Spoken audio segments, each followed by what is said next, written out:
Hello दोस्तों, स्वागत है आप सभी का इस हमारे YouTube channel Om Prakash study centre पर। साथियों, मैं हूं ओम प्रकाश। आज की वीडियो में हम लोग top 10 most important GK GS का क्वेश्चन देखने वाले हैं। तो साथियों, वीडियो को शुरू से लेकर अंत तक देखिएगा और साथियों अपने साथियों से जरूर शेयर करिएगा। साथियों, पहला क्वेश्चन है, विजय घाट किस राष्ट्रीय नेता का स्मारक है? साथियों, बहुत ही महत्वपूर्ण प्रश्न है, आप लोग सोचिए साथियों इस प्रश्न का राइट आंसर क्या होगा।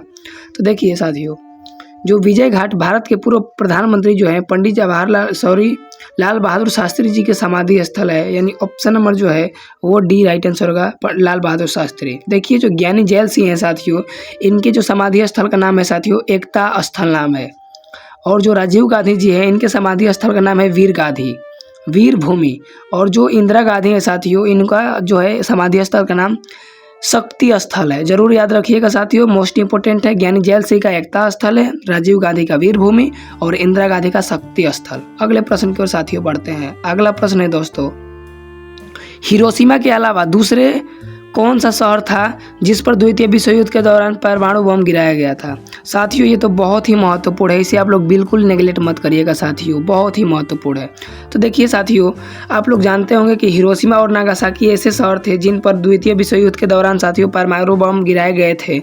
लेकिन साथियों, हिरोशिमा शहर पर गिराए गए परमाणु बम को साथियों लिटिल बॉय के नाम से जाना जाता है। और जो साथियों नागासाकी पे बम गिराए गए थे साथियों, उन्हें फैट मैन के नाम से जाना जाता है साथियों। तो देखिए, मैं आप लोग को बताते चलूँ साथियों कि 6 अगस्त 1945 को अमेरिका ने जापानी शहर हिरोशिमा पर एक परमाणु बम गिराया साथियों। और 3 दिन बाद पुनः साथियों 9 अगस्त को साथियों ये सब परमाणु बम गिराए थे। तो इस तरह इस प्रश्न का साथियों नागासाकी राइट आंसर होगा, नागासाकी यानी ऑप्शन नंबर ए। और वहीं पूछेगा हिरोशिमा पर कब गिराया गया था? तो साथियों 6 अगस्त 1945। अगला दोस्तों प्रश्न है, 1906 में भगत सिंह द्वारा नौजवान सभा की स्थापना किस शहर में की गई? बहुत ही महत्वपूर्ण प्रश्न है दोस्तों। देखिए, मैं आपको बताते चलूँ मेरे प्यारे साथियों कि देखिए, जो नौजवान सभा है इसके संस्थापक, पहला पार्ट पूछेगा नौजवान सभा के संस्थापक कौन थे? तो साथियों कौन थे बताइए मेरे प्यारे दोस्तों? भगत सिंह जी थे, भगत सिंह। कब किए थे? 1926 में। ये सब क्वेश्चन बनेंगे। और साथियों कहाँ किए थे? तो मेरे प्यारे दोस्तों कहाँ किए थे? तो साथियों लाहौर में, यानी ऑप्शन नंबर जो है वो डी राइट आंसर, सी राइट आंसर होगा, लाहौर में। ठीक है, लाहौर में साथियों बहुत ही महत्वपूर्ण प्रश्न है। आप लोग जानते होंगे कि जो कांग्रेस का पूर्ण स्वराज का लक्ष्य है साथियों, ये भी लाहौर अधिवेशन में हुआ था साथियों। ये भी आप लोग याद रखिएगा। कब हुआ था? 1929 में। कब हुआ था साथियों? 1929 में।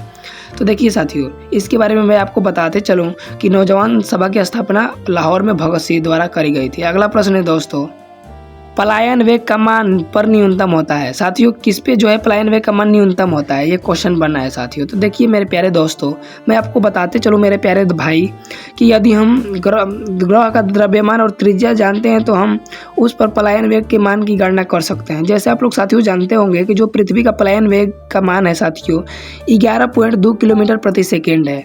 वैसे ही चंद्रमा पर अगर बात करी जाए तो 2.38 मीटर प्रति सेकेंड है साथियों।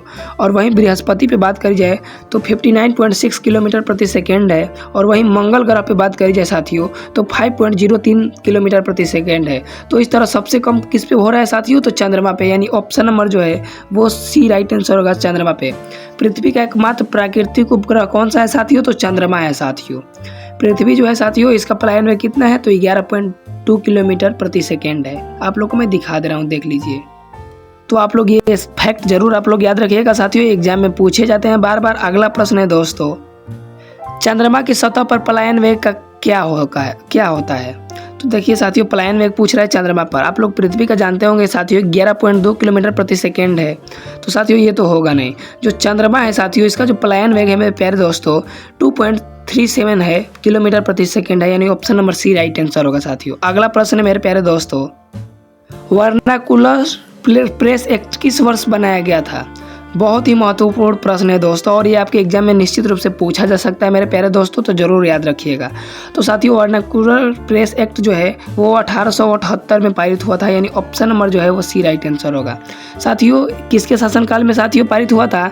तो लॉर्ड लीटन साथियों 1878 में वर्नाकुलर प्रेस एक्ट पारित किया था और यहीं बनाया था साथियों। और वहीं पूछा जाएगा साथियों कि वर्नाकुलर प्रेस एक्ट को किसने समाप्त किया, किसने रद्द किया साथियों? तो 1881 में लॉर्ड रिपन किया था। आप लोग को मैं दिखाते चल रहा हूँ, देख लीजिए साथियों बहुत ही महत्वपूर्ण फैक्ट है, ज़रूर मेरे प्यारे दोस्तों याद रखिएगा साथियों। देखिए ये और ये बिल्कुल फैक्ट याद रखिएगा साथियों, जुबान पे होना चाहिए। अगला प्रश्न है मेरे प्यारे दोस्तों, वन इंडिया गर्ल पुस्तक के लेखक का नाम बताइए। तो मेरे प्यारे दोस्तों इसके जो लेखक हैं चेतन भगत जी हैं, यानी ऑप्शन नंबर जो है वो ए राइट आंसर होगा। साथियों वन इंडियन गर्ल पुस्तक के लेखक चेतन भगत हैं। उनके कई सारे जो प्रसिद्ध उपन्यास हैं जैसे the girl in room, one Indian girl, half girlfriend, ये सब साथियों चेतन भगत की पुस्तकें हैं। अगला प्रश्न है मेरे प्यारे दोस्तों, किस देश को लिली का देश कहा जाता है। दोस्तों इंपॉर्टेंट क्वेश्चन है। तो साथियों कनाडा को कहा जाता है, यानी option number C right answer होगा। कनाडा को लिली का देश कहा जाता है। अगला प्रश्न है दोस्तों, संसार का छत के नाम से किसे जाना जाता है।